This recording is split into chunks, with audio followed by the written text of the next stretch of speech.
Hi everyone, thank you for clicking onto this link and joining me. This is a reflection for the 24th Sunday in Year B and on the Gospel for this Sunday. Peace be with you. God's love and blessing be with you. From here in St. David's Church in Ely. Now today is the 10th of September. And on this day, in 2008, I started work here as this parish's new priest. So 13 years ago. Time flies. A new beginning for me that September day. September always has the feel of a new beginning. New school year, new academic year, new season. And in my family, this month is full of birthdays and anniversaries. This coming Sunday is the birthday of my oldest friend, my brother Doug. Last week in church and throughout the Christian world, we celebrated the birthday of my mother and yours, the 8th of September. Then the Nativity of Mary, Mother of all Christians, Mother of us all, especially those who cry out in the night. The middle of September, the Church celebrates on the 14th, a Holy Cross Day, another day in the year when we proclaim this wild, foolish, crazy faith in the power of all-conquering divine compassion. At the end of September, with the Michaelmas Daisies, we celebrate the angels, St. Michael, St. Gabriel, St. Raphael, and all the forces of light, the feast of Michael and all angels. So September, births, new beginnings, life, grace and light. And yet in this year, 2021, we're especially conscious of a different shade in September. Very conscious in our prayers and our thoughts. Those are real prayers, by the way.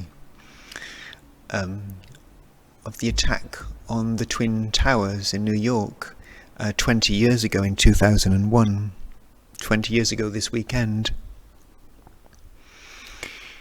Do the terrorists and the traders in death and violence, do they now get to own this month? Do they own this time? Looking at the world right now, does it seem like they're winning after all? We think of those heartbreaking stories and images and voices coming from Kabul right now. Well, 20 years ago, just after the September the 11th attacks, the author Ian McEwan wrote in The Guardian about the messages sent by the people caught up in the towers and in the planes, the message they sent to their relatives in their last moments on this new device, a mobile phone. McEwan wrote, "A San Francisco husband slept through his wife's call from the World Trade Center.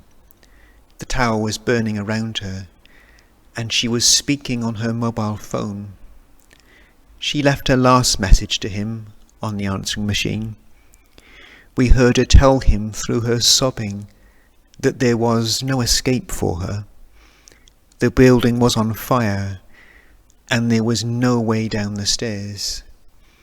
She was calling to say goodbye. There was really only one thing for her to say, those 3 words that all the terrible art, the worst pop songs and movies, the most seductive lives can never somehow cheapen. I love you. She said it over and over again before the line went dead, and that is what they were all saying down their phones from the hijacked planes and the burning towers. There is only love. Love was all they had to set against the hatred of their murderers. Love against hatred. Death against life. Love was all they had in the end to set against it. In our Gospel for this September Sunday, Jesus asks his disciples the question to which they long to know the definitive answer. Who do you say that I am? Well, the disciples respond, some say you're John the Baptist, others Elijah or one of the prophets. But you, who do you say that I am? You are the Christ, replies Peter, which means you are the King. This gospel conversation takes place in Caesarea Philippi. There were a few towns in the Roman Empire called Philippi, but this one is called Caesarea Philippi, which means Caesar's Philippi. Caesar also means king. So there, in Caesar's town, this ragamuffin carpenter from Nazareth is claiming that he, not Caesar, is the world's true king. Caesar or Christ. One of them can nail you to a cross. The other is nailed to a cross right beside you. One rules through violence, the other through non-violence. One of them exalts the rich and the powerful, the other exalts the littlest and the least. One rules through swords and chariots, the other through the merciful, the peacemakers, the gentle.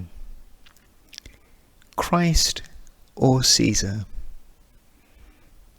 Who will win? Who do we want to win? Whom do we serve? Who is your true king?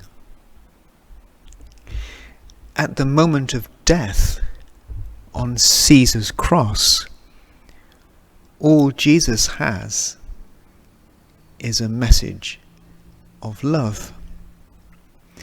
We know who Caesar is. Just look at the world around us.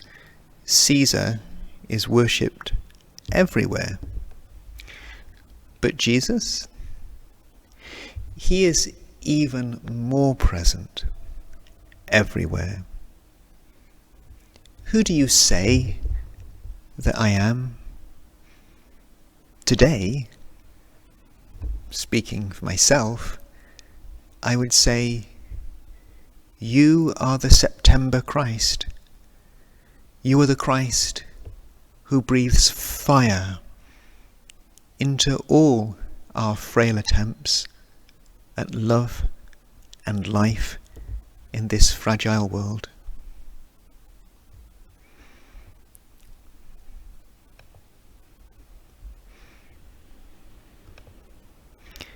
God bless you. God be with you. I hope you can join us again soon.